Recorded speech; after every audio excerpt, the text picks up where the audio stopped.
कक्षा 5 की पाठ्यपुस्तक हमारे आसपास का 17वां पाठ फांद ली दीवार, पृष्ठ संख्या 154। ये है इंडियन एक्सप्रेस 2007 में छपी एक रिपोर्ट। चमकते सितारे। अफसाना मंसूरी हैं तो सिर्फ 13 वर्ष की, पर वो अभी से दीवार फांद चुकी हैं। वह दीवार जो उसकी झुग्गी और बास्केटबॉल कोर्ट के बीच है। समाज द्वारा खड़ी की गई दीवार। उस लड़की के सामने जो अपने परिवार को चलाने के लिए बर्तन मांजती है। लिंग भेद की दीवार भी जो उसकी माँ ने उसके सामने खड़ी की थी। आज अफसाना खुद एक बुलंद मजबूत दीवार हैं। मुंबई की नागपाड़ा बास्केटबॉल एसोसिएशन की। आज वह प्रेरणा हैं 5 अन्य लड़कियों के लिए जो रोज़मर्रा की ज़िंदगी को छोड़कर पहुंची हैं बास्केटबॉल कोर्ट में। आज अफसाना एक सितारा हैं, एक उभरती टीम का। इस टीम ने मुंबई के कई क्लबों की टीमों को अचरज में डाल दिया है। सिर्फ अपनी हिम्मत और थोड़ी सी मदद के सहारे यह टीम पहुंची ज़िला स्तर टूर्नामेंट के सेमीफाइनल में। ये थी इंडियन एक्सप्रेस 2007 की एक रिपोर्ट। एक मुलाकात। हमने अफसाना और उसकी नागपाड़ा बास्केटबॉल टीम के बारे में अखबार में पढ़ा। तब सोचा कि क्यों ना हम इस टीम की लड़कियों से मिलें और तुम सभी से इनकी पहचान कराएं। हम मुंबई के Chhatrapati Shivaji terminal railway station पर उतरकर चल पड़े नागपाड़ा की तरफ। स्टेशन से पैदल चलो तो नागपाड़ा लगभग 20 मिनट की दूरी पर है। हमने वहाँ अफसाना और नागपाड़ा बास्केटबॉल एसोसिएशन की लड़कियों से बातें की। तुम भी सुनो, उनसे हुई हमारी एक मुलाकात। पृष्ठ 155। मिलो इस अनोखी टीम से। अफसाना, जरीन, खुशनूर, आफरीन से। ये लड़कियां पहले तो ज़रा चुपचाप थीं, जब शुरू हुई तो बस। जरीन ने शुरुआत की। मेरा घर हमारे इस ग्राउंड के बिल्कुल सामने है। मेरा भाई भी यहाँ खेलता है। मैं अपनी बालकनी में खड़े खड़े लड़कों का खेल देखती रहती। तब मैं 7वीं में पढ़ती थी। जब लड़कों का मैच होता तो बहुत सारे लोग देखने आते। जीतने वाली टीम को बहुत सराहा जाता। खिलाड़ियों को सभी चीयर्स करते और उनकी हिम्मत बढ़ाते। यह सब देखकर मुझे लगता क्यों ना मैं भी खेलूं। क्या मुझे भी अपना हुनर सबके सामने दिखाने का मौका मिलेगा? तब मैंने हमारे कोच को कुछ डरते हुए पूछा। वे मेरे पापा के अच्छे दोस्त भी हैं। उन्होंने कहा, क्यों नहीं? अगर तुम कुछ और लड़कियों को साथ में ले आओ तो हम तुम्हें भी सिखाएंगे। फिर तुम्हारी भी टीम बनेगी। पता करो, क्या तुम्हारे घर के आसपास भी कोई खेलने की जगह है? वहाँ कौन कौन से खेल खेले जाते हैं? कौन कौन खेलता है? क्या वहाँ तुम्हारी उम्र के बच्चों को भी खेलने का मौका मिलता है? वहाँ खेल के अलावा और क्या क्या होता है? पृष्ठ 156। खुशनूर बोली, शुरू में मम्मी पापा ने मुझे मना कर दिया। जब मैंने थोड़ी जिद की तो वे मान गए। अफसाना ने कहा, मेरी अम्मी बिल्डिंग के घरों में काम करती हैं और हम बच्चों को स्कूल भेजती हैं। मैं भी उनकी मदद करती हूँ। मेरी इस बात को सुनकर अम्मी गुस्सा हो गई और कहने लगी, लड़कियाँ थोड़े ही बास्केटबॉल खेलती हैं। काम करो, स्कूल जाओ, ठीक से पढ़ो। ग्राउंड पर खेलने की कोई ज़रूरत नहीं है। मेरी सहेलियों ने मनाया और कोच सर ने समझाया तो अम्मी मान गईं। आफरीन बोली, हाँ, हम लड़कियां हैं इसलिए हमें मना किया जाता है। मेरी दादी बहुत गुस्सा करती हैं, लेकिन हम तीनों बहनें फिर भी यहाँ खेलने आती हैं। दादी आज भी हमें डांटती हैं, हमारे कोच सर को भी। दादी का कहना है, खेलने के लिए ठीक सामान चाहिए, ताकत के लिए दूध पीना पड़ेगा। इतने पैसे कहाँ से आएंगे? मगर डैडी हमारी बात समझते हैं, खेलने के पैतरे भी सिखाते हैं। मेरे डैडी भी अपने बचपन में इसी ग्राउंड में खेला करते थे। उनके पास न खेलने के जूते थे, ना कोई ख़ास कपड़े। वे प्लास्टिक की बॉल से प्रैक्टिस करते थे। डैडी बताते हैं कि जब बच्चू खान ने उन्हें देखा तो सोचा, यह लड़का कितना अच्छा खेलता है, इसे ठीक से सीखना चाहिए। उन्होंने मेरे डैडी को खेल के कपड़े और जूते दिए। मेरे डैडी बहुत अच्छे खिलाड़ी बन सकते थे, पर घर की जिम्मेदारी के कारण उन्हें यह सब छोड़कर काम पर जाना पड़ा। इसलिए वे चाहते हैं कि हम बच्चे खेलें, अच्छे खिलाड़ी बनें। बताओ, क्या तुम्हारे घर में किसी ने तुम्हें कुछ खेल खेलने से रोका है? कौन कौन से खेल? किसने रोका? क्यों? फिर तुमने क्या किया? क्या किसी ने तुम्हारी मदद की? खेलने के लिए प्रोत्साहित किया? पृष्ठ 157। हमने कहा, अपनी टीम के बारे में बताओ। एक लड़की बोली, शुरुआत में हमें थोड़ा अजीब लगता था। यहाँ पर लड़कियों की यह पहली टीम है ना। जब हम यहाँ प्रैक्टिस करते थे तो कुछ लोग देखने आते। उन्हें लगता लड़कियाँ कैसे बास्केटबॉल खेल रही हैं। मगर अब कोई इतने अचरज से नहीं देखता। अब सब मानने लगे हैं कि हम भी अच्छा खेल सकती हैं। अफसाना बोली, जब हमने खेलना शुरू किया तब मैं 11 साल की थी। तब हमें मैच के लिए किसी और जगह जाना भी मना था। अब 2 साल बीत गए, अब हम और जगह भी मैच खेलने जाते हैं। मगर यह हुआ हमारी मेहनत से और कोच सर के सिखाने से। दूसरी लड़की बोली, हाँ, बहुत मेहनत करते हैं हम। हमारे सर बहुत सख्त हैं। हमें साथ मिलकर पहले दौड़ लगाते हैं, फिर कसरत करते हैं। सर हमें अच्छा खेलना सिखाते हैं। बॉल को कैसे अपने पास टिकाए रखना है, दूसरी टीम के खिलाड़ियों को छकाना है, बास्केटबॉल में बॉल कैसे डालना है, एक दूसरे को बॉल कैसे कैसे देना चाहिए, दौड़ लगाना, गोल करना, इन सब की प्रैक्टिस करवाते हैं। आफरीन बोली, सर कहते हैं, तुम यह सोचकर मत खेलो कि तुम लड़कियां हो। एक खिलाड़ी की तरह खेलो। अगर कभी छोटी मोटी चोट लगे तो भी खेलते रहो। हम एक दूसरे को सहारा देते हैं, कह देते हैं, चल उठ, कुछ नहीं हुआ। अब हमारा खेल भी बहुत अच्छा हो गया है। सब कहते हैं हमारा खेल भी लड़कों की टीम की तरह हो रहा है। पृष्ठ 158। एक लड़की बोली, हम लड़कों की टीम के साथ भी खेलते हैं। तब हम चाहते हैं कि लड़के भी हमें खिलाड़ियों की नज़र से देखें। हम लड़कियां हैं, इसलिए हमें कोई छूट ना मिले। कभी कभी लड़के हमारे खेल की नकल करते हैं, तब हमें गुस्सा आता है, पर हम उसे एक चैलेंज की तरह लेकर अपनी गलतियां सुधारते हैं।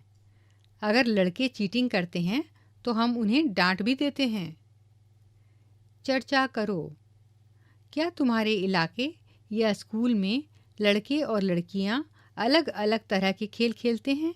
अगर हाँ, तो लड़के क्या खेलते हैं और लड़कियां क्या खेलती हैं? तुम क्या सोचते हो कि लड़के लड़कियों के खेल और खेलने के तरीकों में कोई अंतर होता है?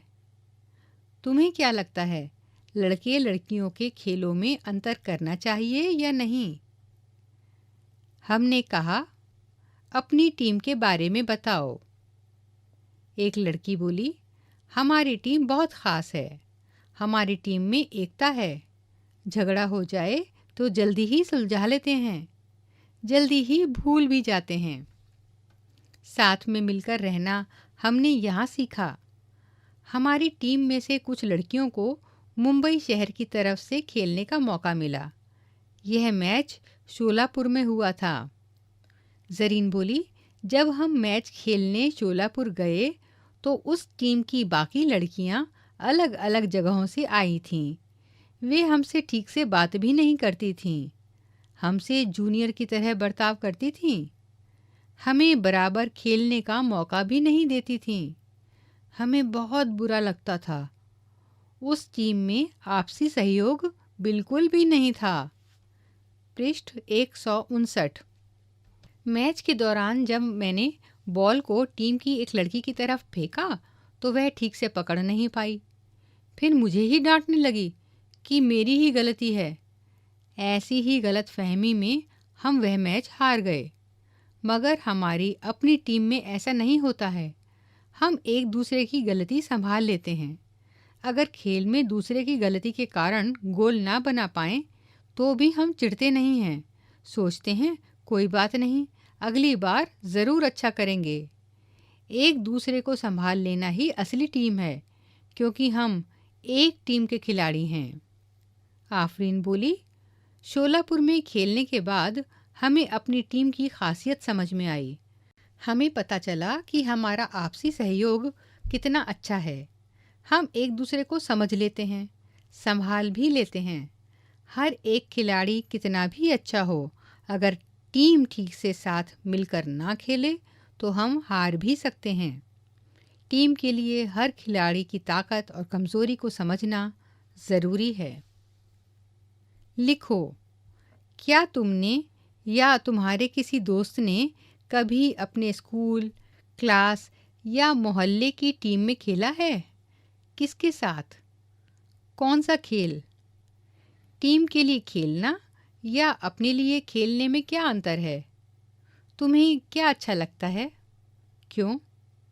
तुम्हारी टीम अफसाना के शोलापुर वाली टीम जैसी है या नागपाड़ा की टीम जैसी? क्यों? टीम में रहते हुए भी टीम के लिए खेलना या सिर्फ अपने लिए खेलने में से तुम्हें क्या अच्छा लगता है? क्यों? पृष्ठ 160। हमने कहा, यहाँ तक पहुँचे हो, अब आगे क्या? अफसाना बोली, जब से हम अच्छा खेल रहे हैं तब से हमें कई जगह जाने के मौके मिल रहे हैं। हम अपने राज्य और शहर के लिए खेले हैं। हमें उम्मीद है कि कड़ी मेहनत करके हम अपने देश के लिए भी खेलेंगे।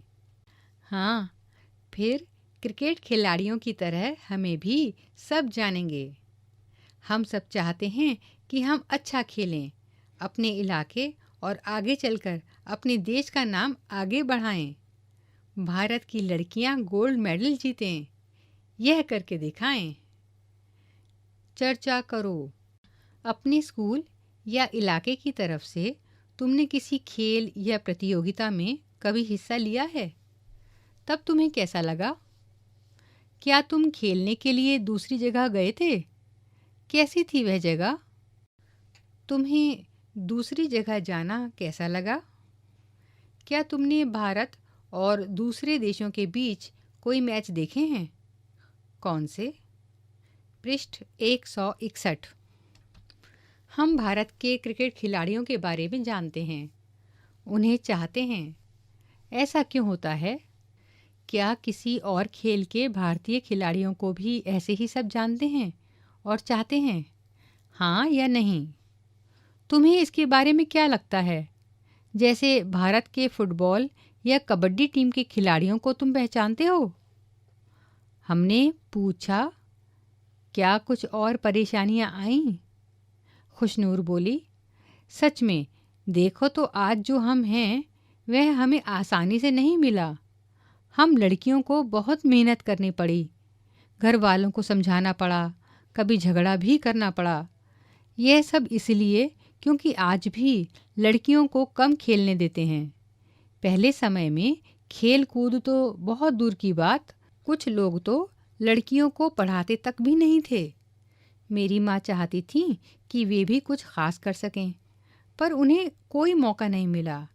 इसलिए मेरी माँ मुझे पढ़ाई के साथ सभी तरह के कामों में भाग लेने को कहती हैं, फिर वे चाहे खेल हों, तैरना हो या फिर ड्रामा। अफसाना बोली, वैसे आज भी हम सबको खेल ख़त्म होते ही घर पहुंचना पड़ता है। लड़के तो खेल के बाद यहाँ वहाँ घूमकर बातें करके आराम से घर जाएं तो भी किसी को फ़र्क नहीं पड़ता। मैं खुद स्कूल से घर आने के बाद अपनी मम्मी के साथ 2-3 घरों में साफ सफाई का काम करती हूँ, फिर पढ़ाई करती हूँ। इस सब के बाद ही खेलने जा पाती हूँ। अपने घर में भी मम्मी की मदद करती हूँ। मेरे भाई को अगर चाय चाहिए और वह खुद बनाए तो माँ कहती हैं 3-3 बहनें हैं, फिर भी भाई को काम करना पड़ता है। एक लड़की बोली, अब ज़रीन के छोटे भाई को ही देखो, यह सिर्फ 5-6 साल का है। वह भी बोलता है, मम्मी तुम दीदी को क्यों भेजती हो? दीदी अच्छी नहीं लगती ग्राउंड में खेलते हुए। अगर उससे पूछो कि तू खुद खेलेगा तो बोलता है, हाँ मैं तो लड़का हूँ, खेलूँगा। अफसाना बोली, लेकिन सभी बच्चों के लिए खेलना अच्छा है। कितना फ़ायदा होता है खेलने से, यह हम अब समझे। मैं चाहती हूँ कि मैं बहुत अच्छी खिलाड़ी बनूँ, ताकि सब लड़कियाँ और लड़के भी चाहें कि वे मेरे जैसे बने। पृष्ठ 162। चर्चा करो। लड़कियों को पढ़ाई, खेल या उनकी पसंद के कामों से रोका जाए तो क्या होगा? अगर तुम्हें किसी खेल या ड्रामे में शामिल होने से रोका जाए तो तुम्हें कैसा लगेगा? खेल के क्षेत्र में तुमने किन-किन महिला खिलाड़ियों के बारे में सुना है? कौन-कौन और किस खेल में है? तुमने खेल के अलावा और किस क्षेत्र में पहचान बनाने वाली महिलाओं के बारे में सुना है? तुम्हें क्या लगता है कि पहचान बनाने वाली महिलाओं के नाम पुरुष या लड़कों के नामों की अपेक्षा कम जाने जाते हैं? ऐसा क्यों? अगर सभी लड़कियों को खेल या ड्रामे का मौका ना दिया जाए तो ऐसी दुनिया तुम्हें कैसी लगेगी? ऐसा ही सभी लड़कों के साथ हो तो तुम्हें कैसा लगेगा? क्या तुम किसी लड़की या महिला को जानते हो जिसके जैसा तुम बनना चाहते हो? फिल्म एक्टर और मॉडल को छोड़कर कुछ और सोचो। आफरीन बोली, मैं सिर्फ इतना कहना चाहती हूँ कि जब तुम कुछ बनने का सपना देखते हो तो उसे करने की पूरी कोशिश करो। खुशनूर कहती है, अगर यह लगता है कि हमें कुछ बनना है तो इसके लिए पहले खुलकर कहना चाहिए, अपनी इच्छा बतानी चाहिए। अगर यह नहीं किया तो बाद में पछतावा होगा। पृष्ठ 163। हमने कहा तुम्हारे बारे में अखबार में आया, अब इस किताब में भी तुम्हारे बारे में छपेगा। यह सोचकर तुम्हें कैसा लगता है? आफरीन बोली, यह जानकर बहुत खुशी हुई, अजीब सी खुशी। ऐसा लगता है कि हम और खेलें, अपने इलाके का, देश का नाम आगे बढ़ाएं। सब लड़कियां बोली, हाँ हमारी भी यही इच्छा है। Coach sir. इस टीम की शुरुआत करने वाले और उन्हें खेल सिखाने वाले नूर खान ने बताया, इस इलाके में यह एक ही ग्राउंड है खेलने के लिए। मुंबई की यह जगह बहुत ही भीड़ भाड़ वाली है। वहीं है हमारा छोटा सा मैदान, बच्चू खान प्लेग्राउंड। मुस्तफ़ा खान नाम के एक आदमी हमारे यहाँ रहते थे। उनसे सब बहुत डरते थे, मगर बच्चे उन्हें बेहद चाहते थे, इसलिए उन्हें सब बच्चू खान कहने लगे। तब इस जगह पर आज जैसा ग्राउंड नहीं था। यहीं मिट्टी के मैदान में वे बच्चों को खेल सिखाते। उन बच्चों में हम भी थे। बच्चू खान की लगन से ही हमारे यहाँ के कई लोग आज विदेशों की टीमों के साथ मैच खेलते हैं। हमने भी बच्चू खान की तरह अपने इलाके के बच्चों को तैयार किया। आज हमारी टीम में कई अंतर्राष्ट्रीय खिलाड़ी हैं। कुछ खिलाड़ियों को अर्जुन पुरस्कार भी मिला है। नूर खान ने बताया, पिछले कुछ सालों से हमने यहाँ की लड़कियों की टीम भी तैयार की है। हमारी लड़कियाँ महाराष्ट्र के लिए भी खेलती हैं। सभी बहुत मेहनत करती हैं। हमारे लड़के लड़कियाँ अलग अलग तरह के परिवारों से आते हैं। कोई छोटे घर से तो कोई थोड़े बड़े, कोई उर्दू मीडियम से तो कोई अंग्रेज़ी, मगर यहाँ आकर ये सब एक टीम बनाते हैं। सोचकर लिखो। अखबार की रिपोर्ट में लिखा था, अफसाना दीवार फांद चुकी है। लिंग भेद की दीवार भी जो इसकी माँ ने खड़ी की है। सोचकर अपने शब्दों में लिखो कि वह कौन सी दीवार थी। लिंग भेद का क्या मतलब होगा? हम क्या समझे? तुम क्या सोचते हो, लड़के लड़कियों के खेलों में अंतर करना चाहिए कि नहीं? लिखो। अगर तुम अपनी टीम के लीडर बनोगे तो अपनी टीम को तुम कैसे तैयार करोगे?